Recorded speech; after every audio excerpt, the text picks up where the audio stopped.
This is Thoughts Become Things. With each episode, we'll help you reach the highest creative potential that God has for you. With your host, a teacher, life coach, a dream coach, and motivational speaker, Jeremy Lopez.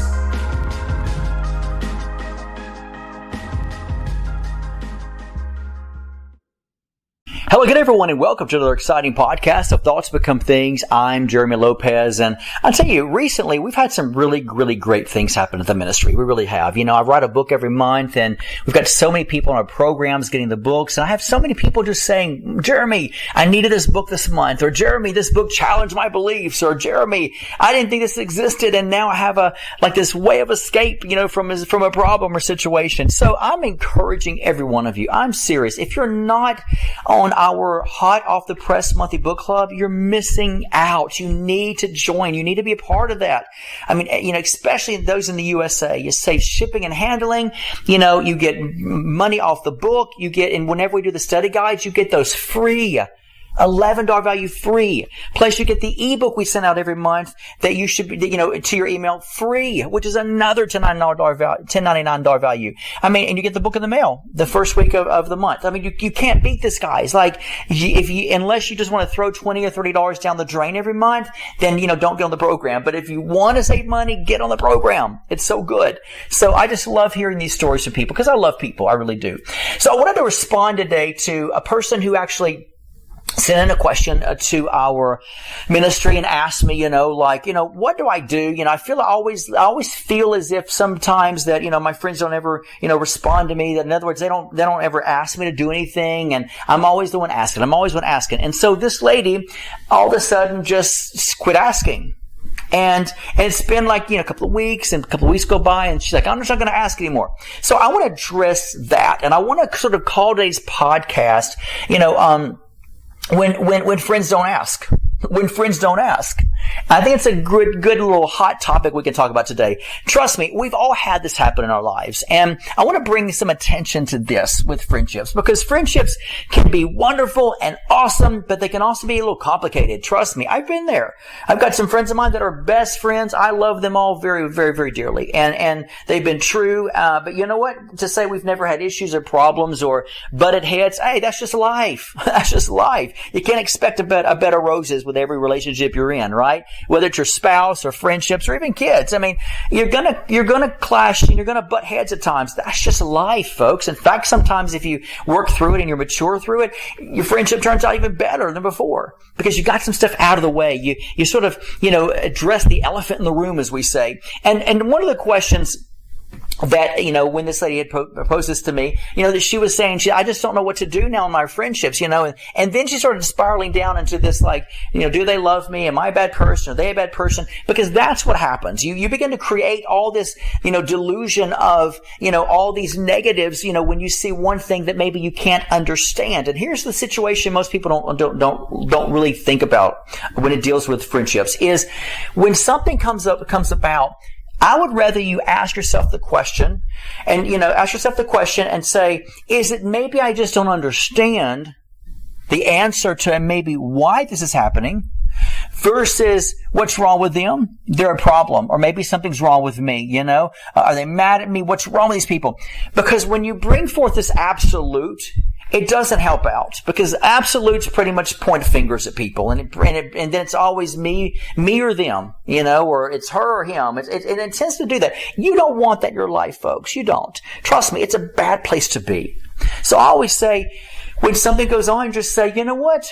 I'm gonna keep my cool, but I don't really understand maybe how this really works right now. I'm not really sure, so I'm not going to go ahead and write them off. Like I mentioned in my podcast a couple weeks ago, don't write off people. And I don't really want to, assume that they're bad or that they don't love me. I don't want to do this stuff because really, you'd be amazed how many people I've spoken with throughout the years that said, and I found out I was wrong. And that's a bad place to be. I mean, it's a humbling place. We can say this. It's a great thing. It's a humbling thing to, when you find yourself saying, and I realized I was wrong, or I misjudged the situation, or I misjudged them. So one of the best things you can do in your life is find it in your heart to start looking and saying, hey, you know what?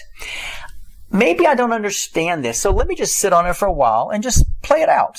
and maybe just sort of a little bit of reflection on it, just to make sure, I'm doing what I need to be doing, and maybe see what's going on with them. Maybe they're going through something. But here's one of the things I've come to conclusion on.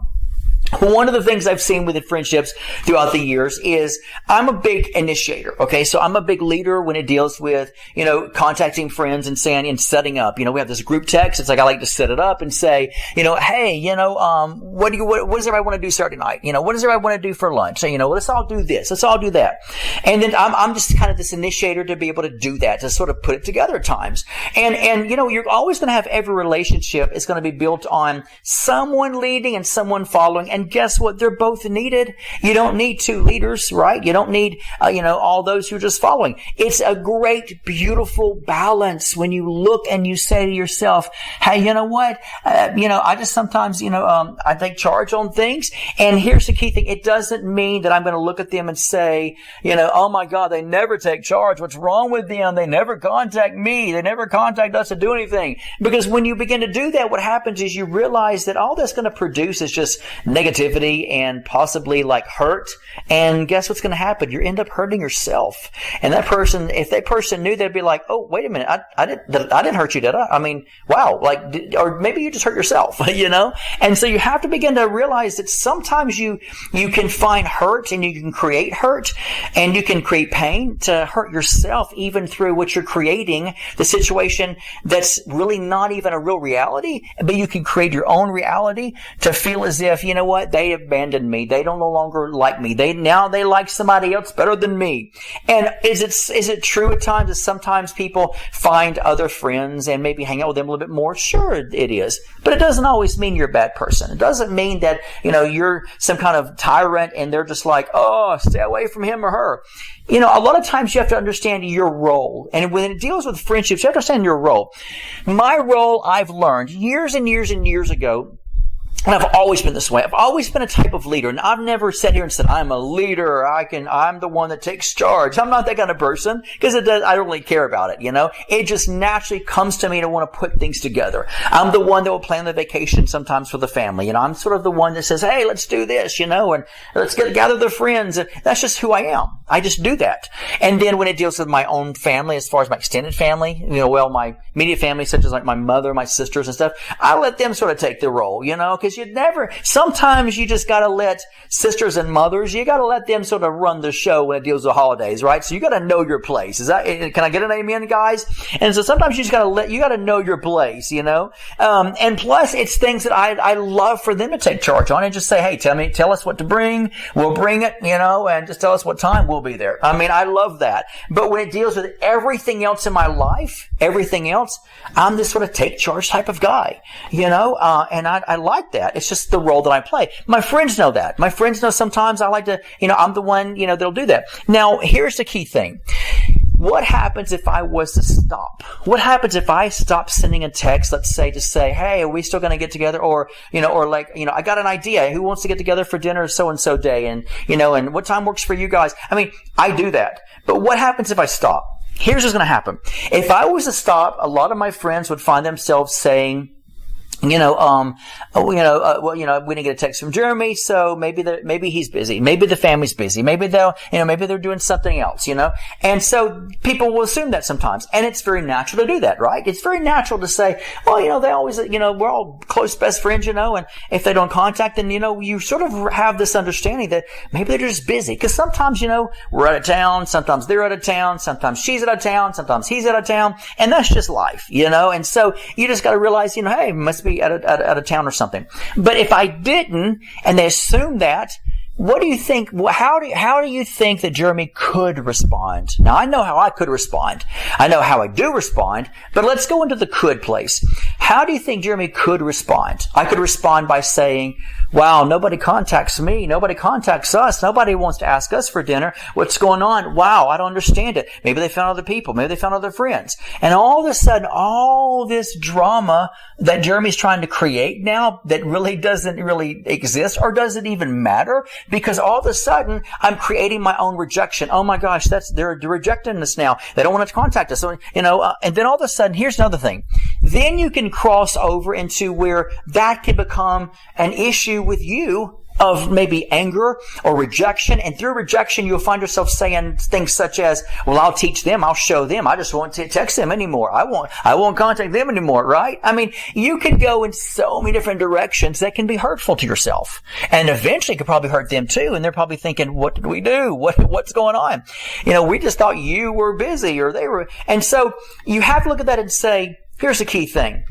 I'm thankful for my role, and I'm thankful for their role. And sometimes within our relationships, you know what? They take the lead. Man, and they'll take the lead where places I won't. But then other places, they just expect me to take the lead. And we have that sort of team, that sort of synergetic flow together, like families do, like spouses do, like friends do. And you have to begin to look at that objectively and say to yourself, you know what? It's probably none of this I'm trying to think of is probably not even true. And then, because here's the key thing. If you are always relying on nobody contacts me, my question to you would be, as a good life coach and a good friend, would say, well, do you contact them? How often do you contact them? Well, I contacted them 2 weeks ago and they didn't contact me back, in the sense of maybe not that time, but they didn't contact me this weekend. I'm always one reaching out. When you feel that way, here's what you need to do. You need to recognize and you need to really realize and come to the understanding that maybe they're just relying on you as a good leader to just make the first move. You ever thought about that? When I'm some things about me, if people know Jeremy Lopez, they know that I'm a little old fogey when it deals with certain things. I mean, some things of me a little conservative, and I like sort of the old school on certain things. 80s music, love me some 80s music with a passion, right? I mean, there's parts of me that sort of goes back some and sort of keeps a little bit of things that used to be, or maybe traditions. But most of the time, I'm pretty progressive. I'm pretty liberal on certain areas of my life. And liberal is not a bad word, folks. Let's just get over that, Liberal just means you're a little bit freer on certain things. And so, I could look at this and say, I'm not contacting them anymore. I'm tired of it. They don't, I've contacted them every single time. But the key thing that what I do is I look and I realized years ago, you know what? That's my honor. That's my honor. And they recognize that honor for me to sometimes take a lead in something and to send the email or send the text or make a phone call. And you know what? If I have to do it every week, it's my honor to. It's my honor to. Now, if they didn't show up and put me off for, every single week that I ask them for months, I'd be like, something in me would like, I might need to find some new friends. Or maybe even just ask, hey, what's up with you guys? What's up with her? What's up with him? Is everything going okay? Because true friends are going to talk to you regardless, right? But you don't need to find yourself in a rejected, woe is me mentality. I contacted them 2 weeks ago and they're not contacting me. Well, when you contacted them, did they do something with you? Well, yeah. Okay, so a week later, you're expecting them, you're just reading their minds to, I contacted you, you should contact me. We're not children here, folks. And you got to begin to look and say, maybe they are recognizing their role and maybe they're recognizing your role. Maybe it's a respective thing to say, you know what? We recognize the fact that you do take the lead a lot of times and maybe we love that.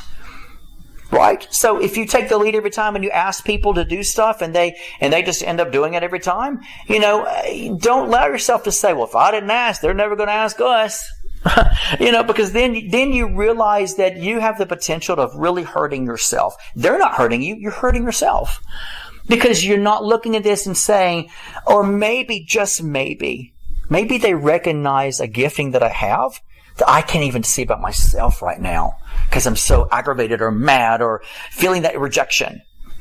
People will recognize your giftings and flow with your giftings just like you flow with their giftings a lot more than you think they do. But until you recognize that and say, maybe this is a good pattern we got going on here. If it works, don't fix it, right? If it's not broke, don't fix it. And so keep that in the back of your mind. And don't allow something to come upon you to just find this rejection. Think about it. We could feel rejection at any given moment. I mean, my neighbors next door to me, great people. Love them to pieces. But you know what? They never call me and ask me to do stuff. That's because they're neighbors. We have this neighboring relationship, but they're not my best friends, my best buddies and pals, right? So I'm not expecting that. But I could create a rejection to say, wow, you're my neighbors and we always say hey at the mailbox, but God, they never call me, never do anything. Maybe they don't need to. Maybe they're not meant to be your best friends. And so you see, you can create your rejection. You got to be real careful, folks. And when you reach that point, stop yourself and say, wait a minute, hold everything. I don't want to go there. Because then I'll end up hating or getting mad at them when I shouldn't, and they won't even know what's going on.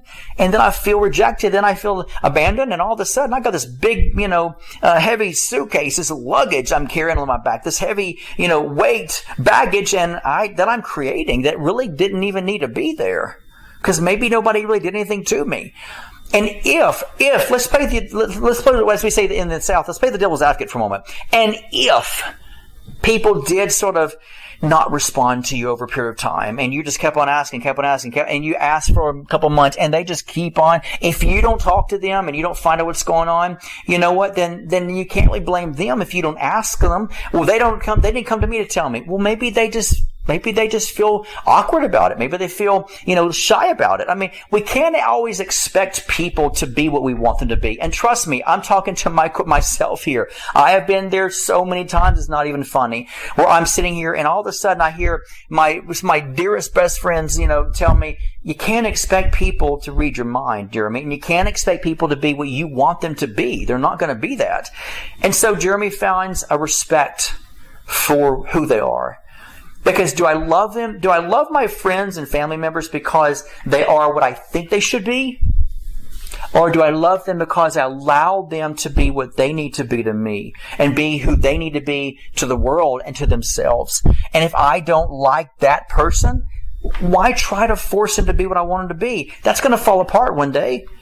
Maybe I just need to bless them and move on, right? I mean, so you have to begin to realize, and when people tell me in life coaching sessions, well, so-and-so hurt me. I would have done this, and I would have done that. And I'm like, right, you would have done that, but you're not them, and they're not you. So we can't expect people to do what we feel like we should do. And how do we know what we feel like we should do is the right answer, or it's going to fix everything? Maybe if people were responding the way we thought they should respond, who knows? You might be the one that responds in a very bad reaction to what they came to you and said.